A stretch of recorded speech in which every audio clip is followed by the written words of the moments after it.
One simple date change for man, one major screw-up for computer.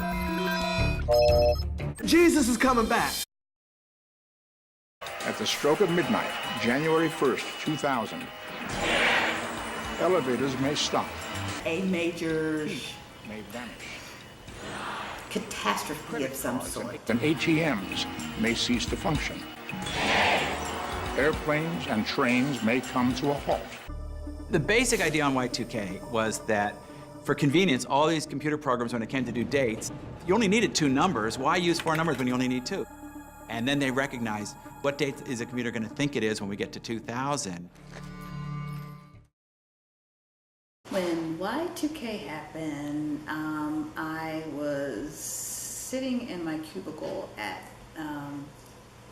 my place of employment, which was BMW Corporation at the time, and working on a project.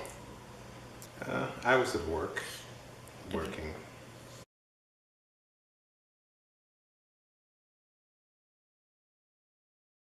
I was working on a project.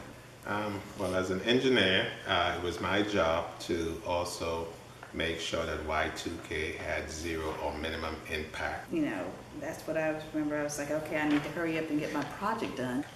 on computers and programs, specifically related to the telecommunication systems. Because if the computers are really going to shut down, like people were saying they were, I said, I need to hurry and get my project done because I didn't want to lose my information. That's what I was really thinking about.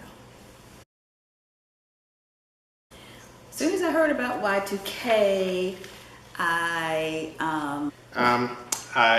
immediately, as a precaution, started backing up all my software, all my programs, I went and bought a lot of bottled water. all my pictures, and any putting on information files so that in the event of a Y2K issue, that data would not be lost. And food and batteries. Also, just kind of backed up some things on my computer because the rumor was, you know, a lot of things were going to shut down because if the computer systems wouldn't be able to handle the new adjustments. That's what I did. No, being informed was the best weapon and the best defense, so I made sure I educated myself. No, I wasn't scared, and I wasn't angry, and I wasn't sad. I was just more anxious for. And as I said earlier, as an engineer, I know that we were taking all the precautions, at least in the telecommunications network, to make sure that it had no impact at all. For Y2K just to be over. It was just a lot of people were fearful, but I was not fearful.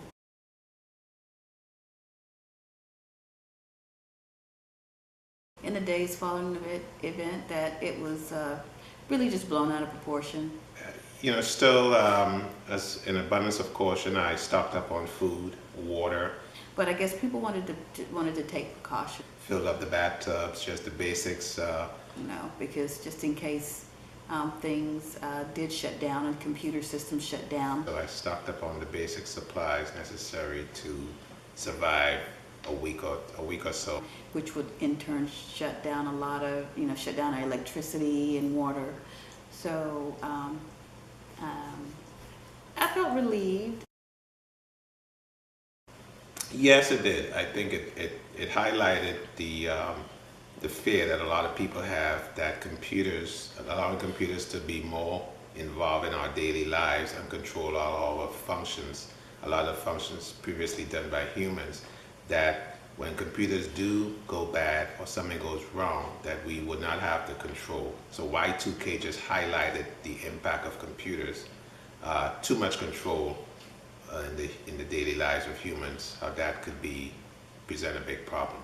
It highlighted that the education and the knowledge of computers is important, so influencing people's spending habits in that way. With pre-millennium tensions growing, the president appoints a crisis management expert to prevent a Y2K meltdown. 8 to 10% of the population were fairly confident that this was going to be an apocalypse. The president called me one night and said, here's an office and an assistant, and don't let the world stop.